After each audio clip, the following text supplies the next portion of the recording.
Oh dear. How you doing, Blez? Very well, Peter, yourself? Good. Good. Still playing? Yes, badly, but still playing. Yeah. Well, there's nothing wrong with that. Got to keep going. Exactly. They'll be able to bury you under the square. Yeah. Yeah. We've already tried. Thank you to our 4 sponsors for supporting our podcast. Johnny Russell's Art Caterers and Milltown Pies, Alexander Grace Law, Jez and Lisa's Spoonful of Sweets, and SPE Furnishings. Links to their websites are available in the show notes and on our website. Don't forget to subscribe to get all the latest episodes as soon as they're released.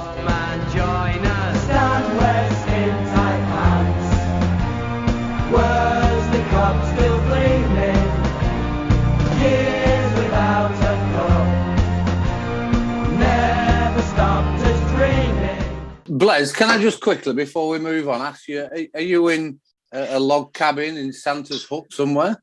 I'm in Linda's grotto. Linda's grotto? That sounds a little bit strange. She made me put the hat on. You do look cool. No, Blez. Do you have a Santa's sack, Blez? Or? Got Lofty's pump bag. Yeah, you get plenty in that. Hi, Peter. How are you? Oh, there you go, mate, right? You look exactly the same as what you did. I can't. It's just like being back in time. Exactly. We haven't. Unfortunately, we can't all age like Charlie. I think he looks younger. It's his fault. Not till he takes his hat off, folks. Yeah. Same as me. But. And he does, I'll tell you, his fielding is still the same, Peter. He's still as athletic. His batting's not far off either. I think if we asked him to get another infield innings, I think he'd do it for us. But there we go. Hello, everyone, and welcome to the award-winning Lowerhouse Cricket Club podcast. This is the Housecast, produced and created by ex-players from Lowerhouse Cricket Club, all doing it for good fun and hopefully making things through the winter good for the spectators and cricketers and other people who want to listen to it. Please subscribe and like and tweet and everything else so you can get the podcast early and spread the word around. Well, it's a little bit of a theme now going on from the New Zealand touch. Evan Gray's first 2 episodes have gone out now, and we've got another Kiwi on tonight, an ex-professional of ours who I'm quite sure will tell us some stories, talk through a real significant season, the 2004 season. We realise that we've chatted this through. I think probably it took 2 or 3 episodes to talk through that season around the amateurs and how the league went and how the cup went, but we've never really done it with the pro on, and he can participate and talk through how he felt about that monumental season of our first cup that we won. So before we go on to the guests and introduce them and have a little chat with them, we'll go on to the friendly, fantastic co-hosts who are the one and only Joe Martin and Gary Moraes. Hiya, Joe. How's it going? Hello, Jez. How are you? I'm very well. I'm all right. No, that's good that you're great. You're back in the Joe Martin room. That looks like you've got some sort of, there used to be the football hooligans, the Suicide Squad and the like, had balaclavas like that had eyes in the top. Have you bought one of those? Well, I can relate to football hooligans. It was a dark part of my life. But no, they're just my glasses bobble. All right, so they come off your bubble out. Oh, God, I thought they were little, like, things to protect you from CS spray and what have you when you're kicking off. But you're all right. How's work going? And yeah, very well, thank you. The build up to Christmas, everything okay? Yeah, everything's grand. It's been a little bit busy this week, but it will start to slow down, I think. Right, okay. So that should be fine. Yeah. And that's good. No misunderstanding recently. Right, oh, that's good. Yeah, the time when you were talking about, I don't know if Blez has listened to it, Joe had a bit of a meltdown talking about, for 3 days, he was trying to recruit some blind teachers into the teaching profession. So yes, I believe he got Sue Bailey in, didn't he, the blind man? Yeah, that's right. Trying to help him out, yeah. Yeah, it's a shame, Joe. It's a shame. So anyway, Gary Moraes is here from right down on the south coast. Is it still nice and warm down there, or are you getting the chill like we are? No, yeah, it's all gone now, Jez. It's all gone. Yeah. It's same as everywhere else. Yeah, a few days off lately. We're supposed to have a friend of yours down for a few days, but he jibbed. So I've been preparing for some. We're getting some carpets fitted, pre-Christmas thing, all that sort of. All right, lovely. So his living room at the moment has got the contents of 3 bedrooms. Oh, cracky. So I don't know where everyone's going to sleep tonight, but it's been a bit of a Tetris thing today going on. But anyway, apart from that, beats going to work. Yeah, I suppose so. And hopefully it'll be done for Christmas. You know what it's like when it keeps going. Push back a day, push back coming tomorrow. Well, you never know. Fran will be on your case if they don't. It'll be your fault. So thank you very much, you two, for helping out and helping to produce and Joe for the editing of these podcasts. So we move on to, you've got to say, a legend of the professionals that have played at Lowerhouse. We've got Peter Fulton on from New Zealand. It's early morning for Peter. And welcome, Peter Fulton, to the Housecast. How are you doing? Very well, thanks. Yeah. No, it's good to see you. It's good to see you. Still in Canterbury? Do you live there now? Yes. Yep. Still living in Christchurch. And finished up playing about 4 or 5 years ago now, and I'm currently the head coach of the Canterbury cricket team. Brilliant, fantastic. I mean, it's interesting. We obviously do a little bit of research about the people we get on. Peter's played over 160 first-class games, scoring over 10,000 runs and amassed 11 wickets. Which is a great achievement. Certainly 11 wickets.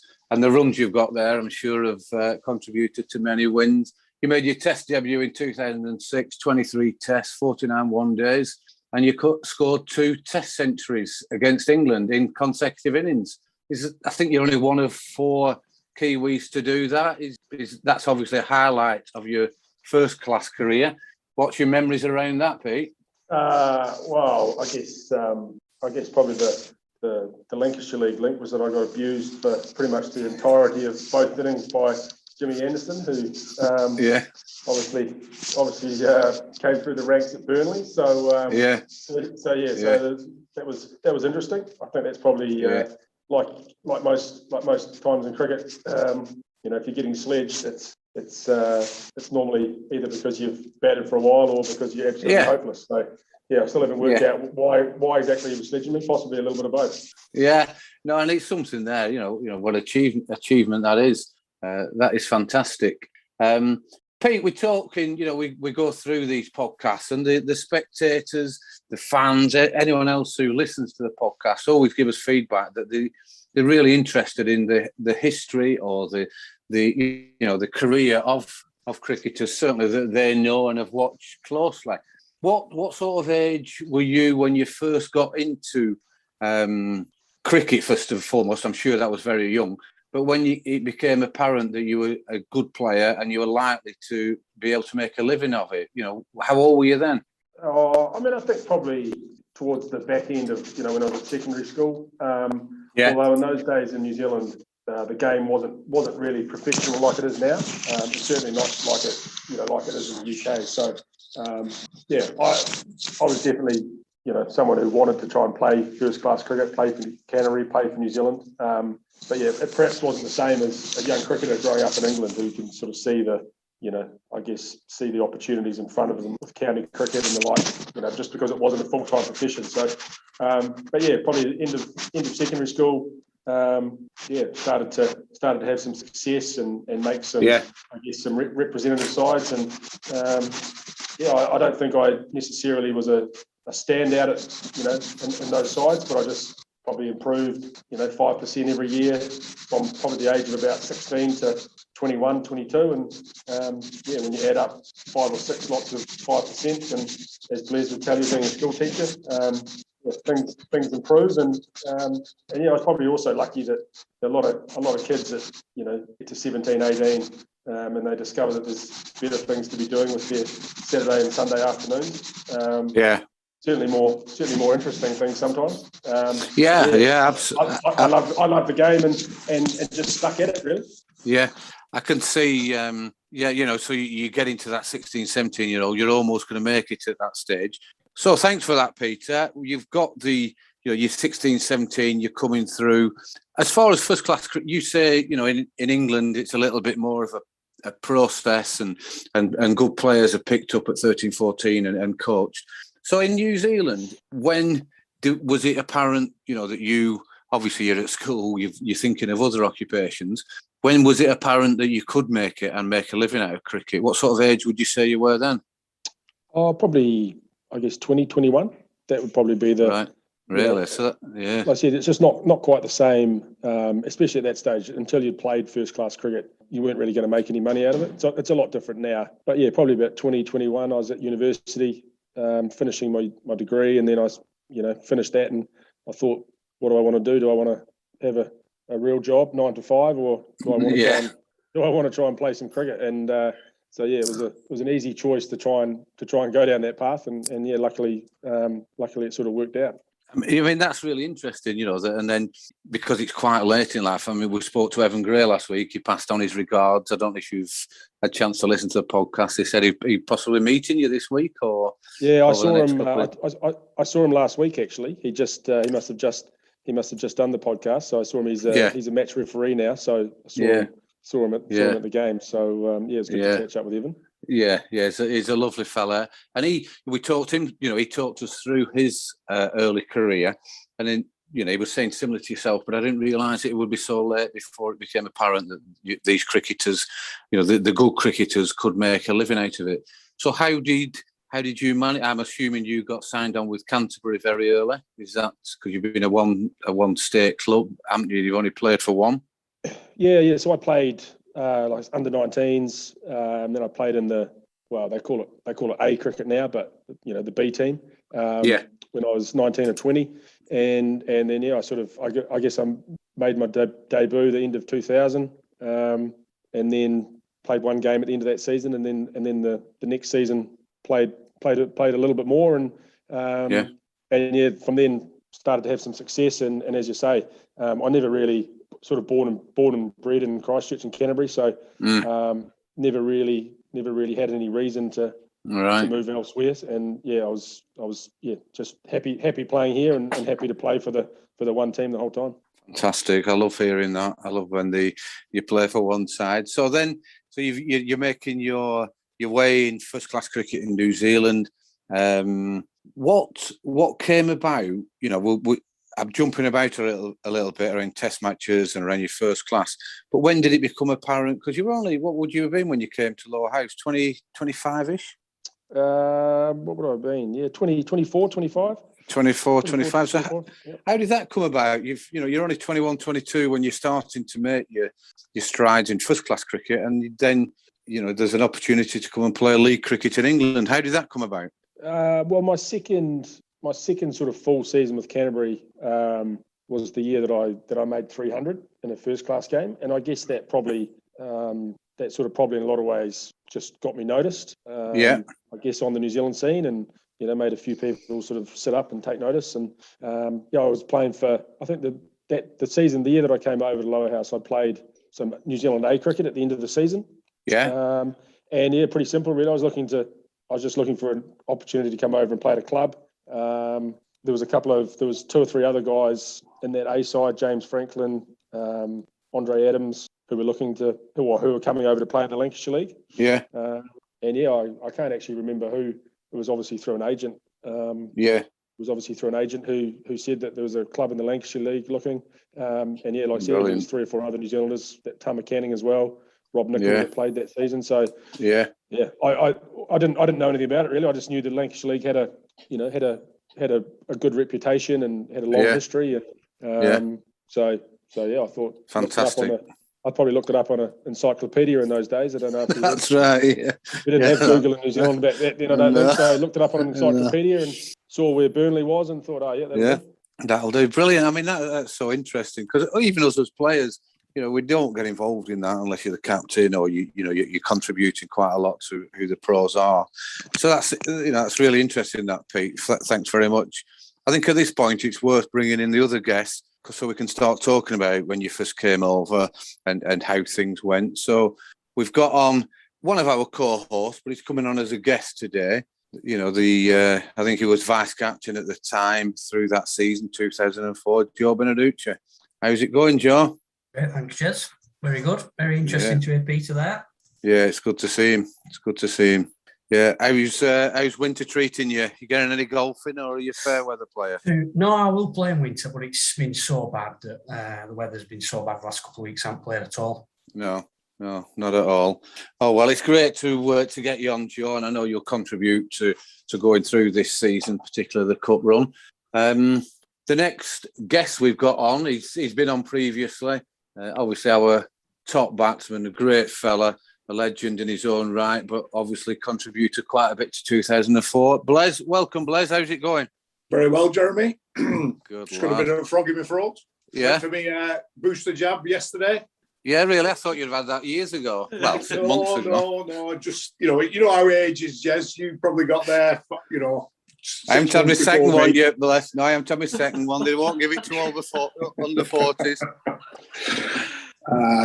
But you're all right. You look, Bless. It's worth commenting for people, for the listeners. We record the podcast over Zoom so we can see each other and we can have our own bands. And we fully realise that the listeners can't see. Blez, to describe, he looks like he's in a log cabin somewhere. He's had a Christmas hat on and a black polo jumper. Can you describe where you are, Chris? I'm in Lindsay's summer house stroke log cabin in the winter. Right. Yeah. Looks lovely, that. You've got some nice lights at the back and Christmas decorations. All done by me, obviously, Jez. Clearly, and I'm Christmas, sure Mr. Christmas. Mr. Grinch. But with no doubt you'll be that'll be Santa's grottos in a little while, won't it? 50p a child, everyone from Lowerhouse, come round. Well, £1 possibly, Jez. Oh, it's £1 now. Sit on Blez's knee. No, Chris, thanks very much for coming on. Really appreciate it, and we can be looking forward to talking through that season and the various games. And our last but not least guest that's coming on tonight. I mean, it's fair to say, I don't want to embarrass him. It's took a bit of persuading to get him on. We've asked him on previous occasion, and it's not that he doesn't want to come on, but this lad doesn't like talking about his achievements and doesn't like, bigging himself up, which he's not doing that. It's just going to give us some experience. So before I embarrass you anymore, Charlie, it's Charlie Cottam. How's it going, Jazz? All right, Jez, thanks. How are you? Yeah, good, thank you. Yeah, keeping quite busy. Looking forward to the spring coming round and we'll get back into cricket. Really appreciate you coming on, Charlie. You're all settled and comfortable with us. There's 7 of us on, so we'll look after you. No, all good, mate. Massive fan of the show. You know that. Listen to them all, and it's good to be on, mate. Yeah, good. No, I really appreciate it. So let's move on to how that season started. We did consider bringing Matt on, who was the captain that year, but we've been through all that, and I think it's probably better to look at it from other angles. Of there's 4 amateurs on this show that played in that season, and obviously professional. So if we can start with you, Dooch, first of all, the start of the season. I've been looking at a few facts and figures, and Peter's had a great season. When you look at the facts at the end of the season of his runs and his wickets, how did you see it at the start of the season with the side we had, after the 2003 season? How did you see it going, Joe? At the start of every season, I think you have like renewed optimism, don't you? Even us lowly Lowerhouses, I think, if you win your first few games, you can't help but get carried away. And I don't have the facts and figures, but we did definitely win the first few games of that season, didn't we? Yeah. And I think maybe 4 or 5 games in, we went to Nelson, a team that we've traditionally struggled against, and they had Cameron Cuffey, a big West Indian fast bowler, and we wiped the floor with him. And I remember coming away from that game thinking, we might have a bit of a sniff here this year. We might be in with a chance of doing something. And then obviously we lost something like 3 out of the next 5, and we were back in mid-table. But obviously, I had no idea what was going to happen with the cup run at that stage. But I do remember at the start of the season thinking that we would have a decent season because of the way we started. Yeah, I must admit. And when you think, the year before we've got Ryan, and I will bring Peter in about this because this show is about Peter and his thoughts on what happens. But to follow players like Ryan Harris, who obviously at the time wasn't the test star that he became.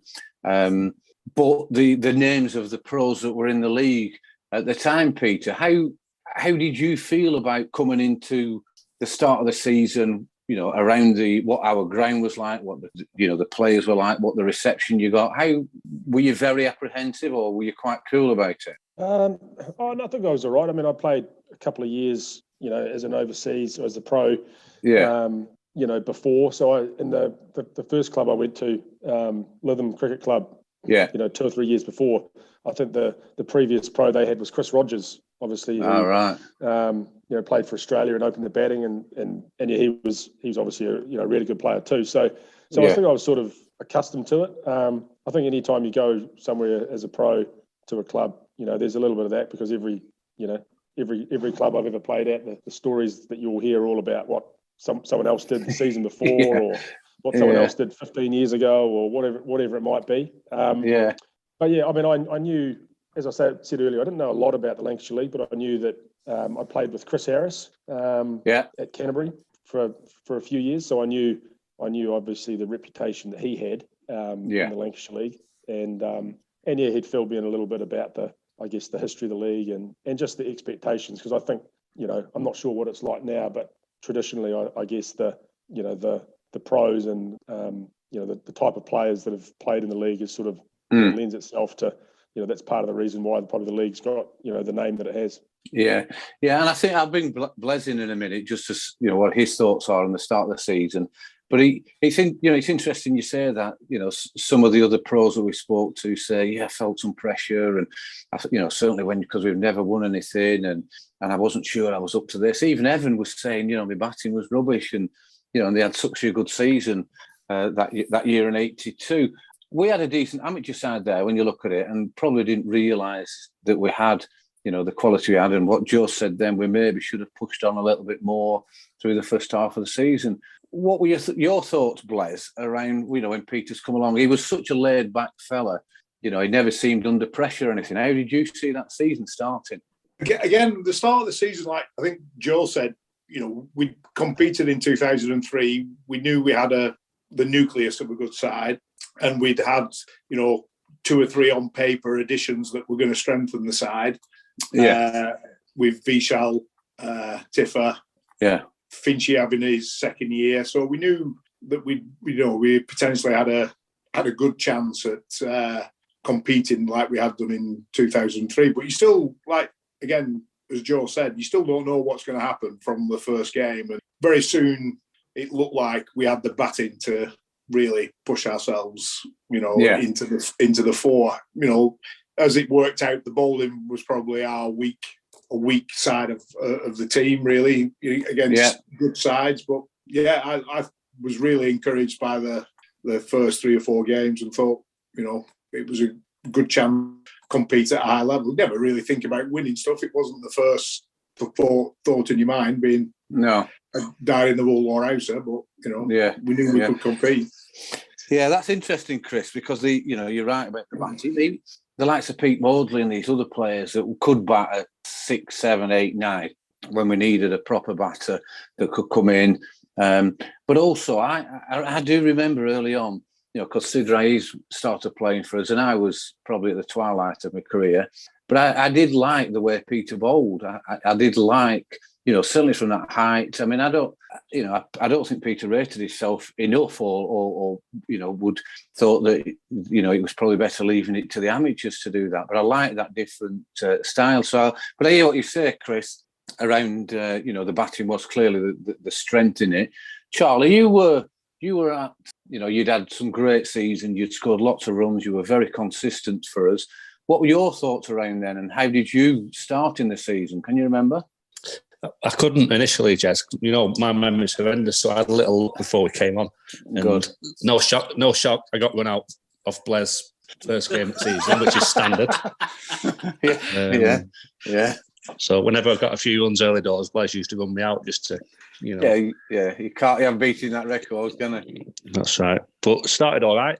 Yeah, we did well. And same as what the lad said, we had a really good side at that point, and we had built for a few years, and we were gaining confidence from the old Lowerhouse as to we were not necessarily the favourites when we were younger, but we were building the side and building players, adding players to the team, like Benbow and Finchy, and we started off really well. I only looked at the first 3 or 4 games, but it looked like Fulton started well with the bat.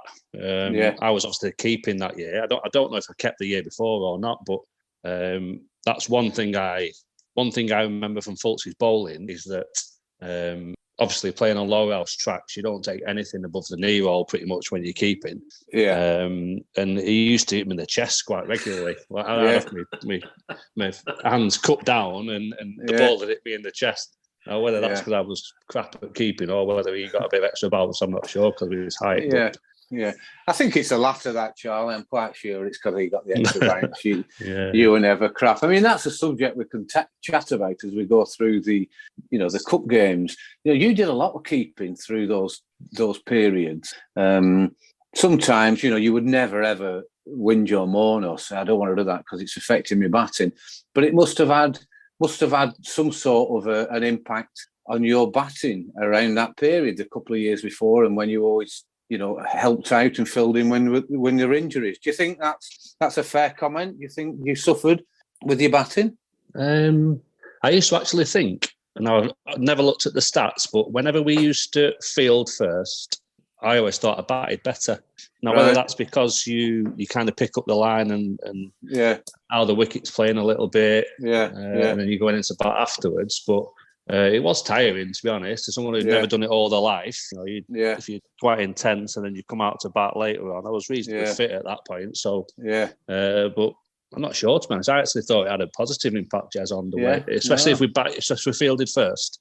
I always felt quite confident going in. You hit the ball pretty well early, which is always nice when you're batting to field when out of the middle of the bat, isn't it? So yeah, definitely. And like you said, you're picking the bounce up, as your wicket keeper. And you were, you're still a fit lad, but you were, especially fit then. But when we look at other keeper batsmen that we've had or in other clubs, then that's possibly why they suffered a little bit. Dooch, I'm just going through a few of these signs, and I know you're vice captain there. Tommy Braley playing on the odd occasion, and Ian Whitehead. I would never have believed that looking back at it. Can you remember why that was? I mean, I've missed a couple of games there looking at it, but Matt missed a few later on in the season, because I do remember captaining a few games after the cup final. I've wound him up a few times saying that he couldn't be arsed after we'd won the cup final. He just tossed it off after that. Left it to you. Yeah, but I don't know who else would have missed games. Obviously, you were about 64 then, so you probably missed a few games then. Chaz, were you that fire brigade time for you, Chaz? Yeah, but I don't think I necessarily missed that many games because of that year, Joe. That was more early on when I struggled to get days. I think, what was it, 2004? So I was 24, so I've been in the fire service for a few years then. So I think that was probably missed because we'd been out on the piss the night before rather than fire service. Yeah, you'd missed. It is, and then, so as the season's going on there, Fultz, have you any memories around, the build? I mean, the first round of the cup was the 9th of May. You are getting runs. You have a 90-odd there, 40-odd, a 50. And you're bowling quite. I didn't realise that you bowled as many overs as you did. Did you expect to bowl that many overs, and how did you think it went? Oh, I think when you're the pro, I think you definitely expect that you're going to have to bowl some overs. Yeah, that's your job. I mean, I never. Well, probably to be honest, after that season, I don't think I hardly ever bowled ever again because my body was in pieces. But I was never going to be at first class level. I was never going to a part time seamer. So, but I enjoyed bowling. I enjoyed bowling, and as I say, you definitely turn up when you're the overseas pro, knowing that you're going to do a lot of bowling. And I think probably in hindsight, the back end of the season, the longer the season went on, the more and more I had to bowl. And the more I bowled, I mean, there was a couple of games I remember when I bowled, 25 from 25 or whatever it was from one end, and Bimbo bowled 25 from the other end, and that's not probably that sustainable, especially if you're bowling first. Then you've got to go out and bat. So I think that probably, as far as my batting, I think that probably had an impact or took a toll as the season went on. Just the workload and having to do that much bowling. But I certainly enjoyed it, and I remember, especially early on in the season, probably when the wickets were a little bit more seamer friendly. Like I said, I took a few wickets, and I think I got a few in the first cup game against Burnley. It was a good experience. I think having that game early on in the season was good because it sort of opened my eyes to the rivalry, I suppose, between Burnley and Lowerhouse, and seeing how much especially the guys like yourself and Matt and Blez and Joe and Charlie, how much they were up for, for a game like that. Yeah, it definitely is. We that rivalry and the battles we had previously, that they've probably had the upper hand of. That's interesting you say about the bowling side of it, Peter, because that's gone that now. Bowling 25 overs, and really, really for the right reason. Of how many they can bowl, but it does affect the batting, and it does, stop. It stops the younger bowlers coming through and bowling more. That year I don't know when it started. I don't know if Blez can help out. It was 10 overs maximum in the cup. Had that been round a while? Does anyone remember? Yeah, I think it's certainly been 4 or 5 years before that, hasn't it? Yeah, I think you can, remember that the cup had been changed to 10 overs per bowler. Yeah. So we go into change the league rule. Sorry, Jess. When do you think they changed the league rule, Blez? To the whatever it was, 17. It started, didn't it? It started at 17, yeah. 17. 2008, maybe 2009, so around that time. Yeah, because it was crap, wasn't it? It was crap before. Yeah, it's definitely for the better.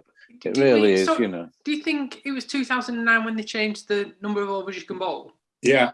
I think it was later. I think it was about 2000. Do you think France will bowl 25 overs? He keeps telling us it definitely did, because when we played Werner, so I think it was 2014, because Kaiser Abbas used to bowl 25 for Todd. Yeah. And Werner at Enfield used to bowl 25 as well. Yeah. Right. I mean, it is. I think we all agree that it is for the better. Whether you're a batter or a bowler, I think all around it, it's better for cricket. Certainly local cricket like that. Joe Martin, have you anything to that you want to talk about before we go into that first game event against Burnley? How old were you then, Joe? 2004. I was 3'4". I was. Well, that's my current height. I was 10. Right. 10 years old. Yeah. Because there's pictures of you selling the CD in the ground. Yeah, with you and me Johnny. and Johnny. Yeah, it was. Me, Johnny, and Mark. Yeah. If I'm being very honest, I can't remember a lot from that age. I watched the Worsley Cup video a lot. Yeah. From 2004. I like watching Blez and Charlie. Yeah. It was. But I'll be able to have more input about the day. But I guess my input's not actually that important then. No, of course it is. It always is, Joe. Gary, where had you moved then? Had you gone down south in 2004 or not? No. I was long retired, but I was a couple of years from leaving Lancashire at that point. So 2004 was obviously a super year in that respect in terms of first silverware, and just going back to Peter and his style of play or his bowling, etc. I think as an ex-player at that point, and obviously following the side every week, home and away most weeks, I always got the impression Peter's ball was really underrated by the opposition. And whether it's just sometimes you just get a bit of nip or the bounce or whatever, and I think that was good in some respects, because whether they just thought they could pile in and score lots of runs, but it was always a professional that contributed in that sense. He might not have sort of take 6 or 7 wickets and took those headlines, but I think very rarely I think sort of got took apart. And I think as as an ex-player watching, I didn't, you're well, like I say, the amateur signings as well. It was a very rounded team, wasn't it? It was a good side. I agree 100% with that the opposition didn't really, they possibly done a bit of homework, thinking, this lad's an outstanding batter but can't bowl. But I think there was, you're looking at the stats and remembering what I can remember, we should maybe have done better in the league, because of the batting and Peter's bowling. So we move to the 9th of May. We're at home. Burnley won the toss and decided to field, and we scored 167. I've got to say, I know Blez will take the piss. I can't remember this game at all. Can anyone remember it? I can remember the game. I can't remember much happening, Jez, really. No. Of note. Yeah, I mean, I was just looking there. Blez and Charlie amassed 5 runs between them. Peter got 41. Jonathan Clare's playing for them, but didn't bowl. I mean, was he a young lad then and not bowling? While you're going through it, Jez, Joe, will you just do me a favour? Just, I seem to remember Burnley having a bit of a poor side that year. Will you just have a look, see where they finished in league? Just check for us. Yeah, I'll have a look now. No problem. Right. Sorry, Jez, carry on. Joe. No, it's all right. So we'll go through. Finch's 44. Vishal's only got 4 there. Peter, you got 41, and you've put on 60 odd there with Finchy. You nodded your head when I mentioned it. What's your memories around that, Peter? I remember, and I think I've heard you guys talk about this, but I remember Matt. Did Matt have a run-in with Johnny Clare about something? Blez is nodding his head. So there was some sort of. I remember there was some sort of run-in, and I don't know, Johnny. He might have been like 17? Was he 17 or 18? And it was sort of it's like waving a red rag to a bull, I think. Yeah. Did Matt catch him out at slip? Oh, Matt bowled it. Matt bowled it, did he? And Fultz caught it. Fultz caught it. Oh, that's right. 17. Been going on for about 2 overs. That bit of grief between Matt and Johnny Clare, and Johnny just lost the plot, and then he nicked one, didn't he? I remember that. All right. Yeah, got a big send off. But as I said before, that was it sort of opened my eyes straight away as to the rivalry and how much it sort of meant, how much it meant to the supporters, and like I said, I guess coming to Lowerhouse and not having any previous history of the club, sort of and probably the history of the club of not winning a lot. I said just sort of get that little bit of a sense of that the players in the team were sort of like, that we're up for this, and we could sort of have some success this season. 167 again. Stan keeps going on about, that'll be worth 290 now. It probably wasn't back then. Albeit we were at home. I would imagine an average score. Blez, can you remember? We get 167. Did that seem like a winning score? Can you remember?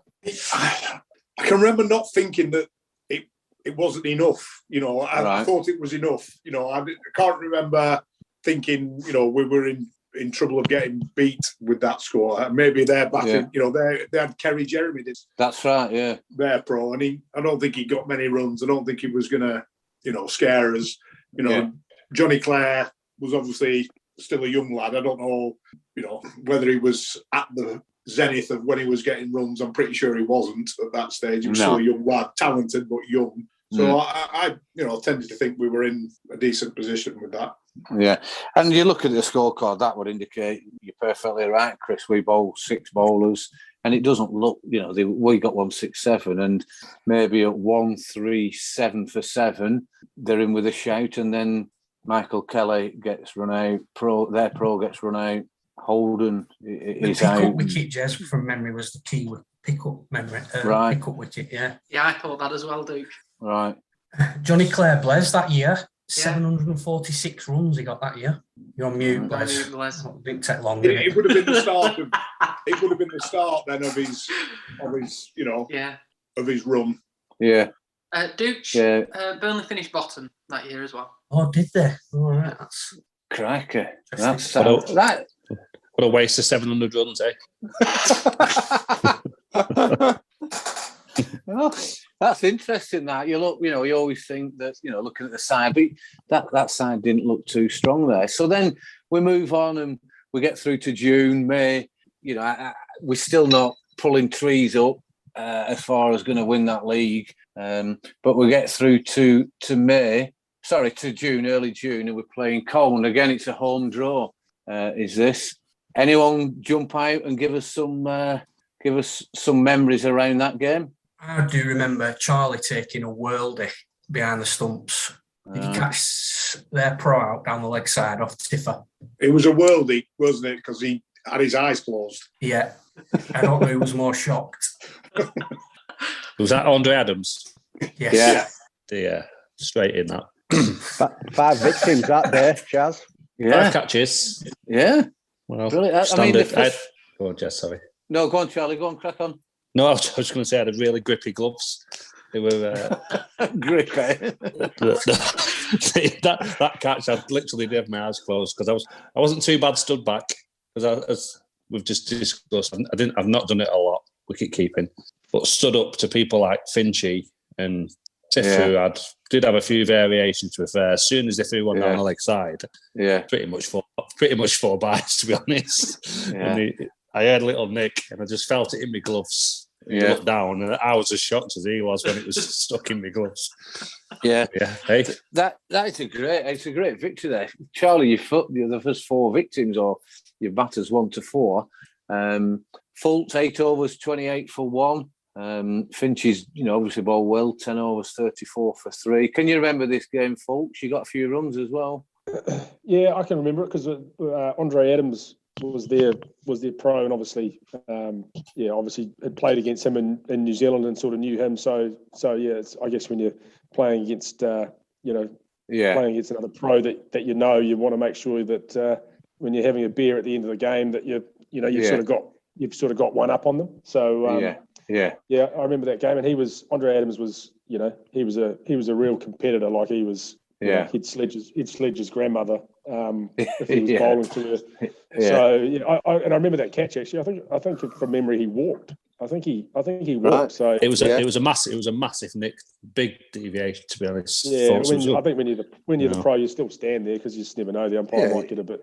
Yeah, it must have moved this far. Shot by his New Zealand helmet or something, and you might get away with one. So but I remember the game and. Did they have? I think from memory, was there someone playing for them that used to play for Lowerhouse? Is that right? Was there? Because there was a bit of same again. There was a bit of. I remember. It always seems to be Matt, but I remember Matt was like, he was pretty vocal in the lead up to the game about what we were going to do to someone who used to play for the team and. So they're opening back. Kazim Ali, a great cricketer, played in Ribblesdale League, the lower league than us, and then one of our ex-players. I mean, this is how I remember the story. I'm sure Blez will put me right. But he said that he's capable of playing the Lancashire League and playing well. He came to play for us and was clearly a great cricketer. But then for some reason just lost the plot a little bit playing for us, and then became a bit of a journeyman. I think he was at Colne for 2 or 3 years, Blez, or certainly got.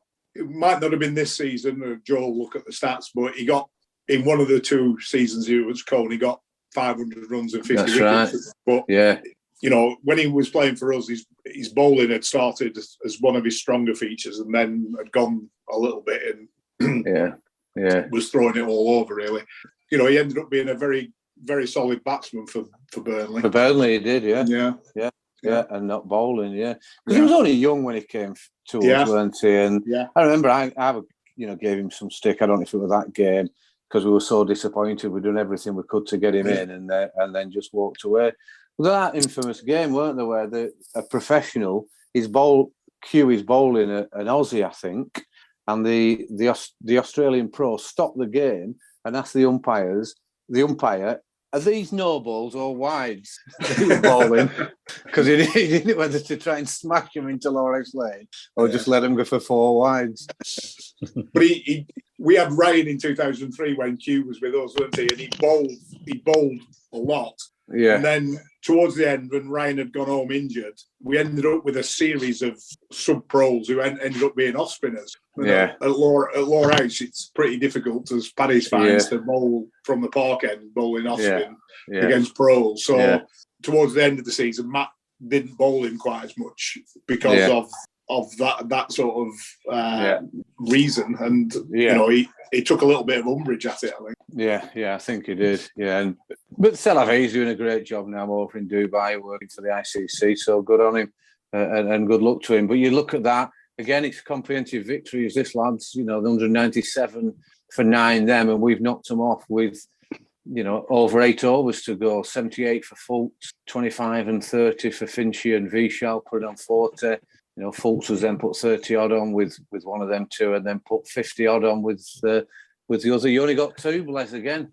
Yeah, well, there's good things and bad things about that. At least Connie didn't get me out. So that's Connie got you out before? Well, Fultz is partly responsible for this tale going viral, really, because we have finished with that game, but we played them the day after. If you look at the scores, Was it the day after? We played them the day after. That's what it says on the things, and we were 46 all out. And they were always saying that Connie used to get me out all the time. Well, obviously not in the cup game, but in the rearranged the league game the day after. Andre Adams got 8 wickets. Yeah, 8 or 9, yeah, something like that. 8 or 9, and I wasn't one of them because Fultz drilled one back at Connie, and he stuck his boot out because he got nowhere near it, and it flicked onto stumps and ran me out.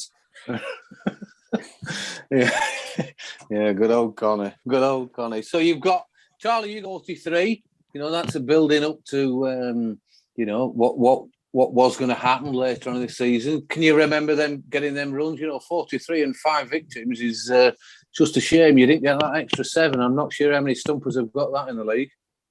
No, I actually thought I got 50 that day, Jess. Right. I thought I got 50 and 5 for the because I was on Radio Lancashire later on that night. They sat outside. I don't know who was doing the interviewing, but I was sat outside the old changing rooms, being interviewed by Radio Lancashire. Right. And I just remember walking back in the clubhouse, and I just got a barrage of abuse because they'd all been listening to it, and I'd just been like throwing a lot of cliches in, I believe. But so I actually thought I got 50 that day, but I remember the keeping. I remember the Andre Adams catch because it was obviously a big wicket for us, and everyone was really shocked that I took a leg side catch. And I don't remember batting, to be honest. No. Right. I mean, it could be that cracking Nigel Stockley does such a fantastic job on the website, but there are the odd glitch sometimes. Solved it, Jess. I solved it. I just wonder whether Joe Beneducci could get in touch with Nigel and just clarify if that's right. He just texted me. He heard it. He's just texted me. Charlie, you got 50 against Colm in the league game. All right. The year before. The year before. Right. It's not the same as that might have been. It might have been your first 50. If it wasn't your first, it was just for a while. Right. My first, actually, yeah. At Lowerhouse. Sure. Yeah. Joe Martin, has any stumper ever got 5 victims all caught and a 50? Oh, I don't know. No. I don't know. Jack Simpson. I did that day, Jess. Yeah. Well, I think Dooch will find out off Nigel. He'll message him after this and sort it out.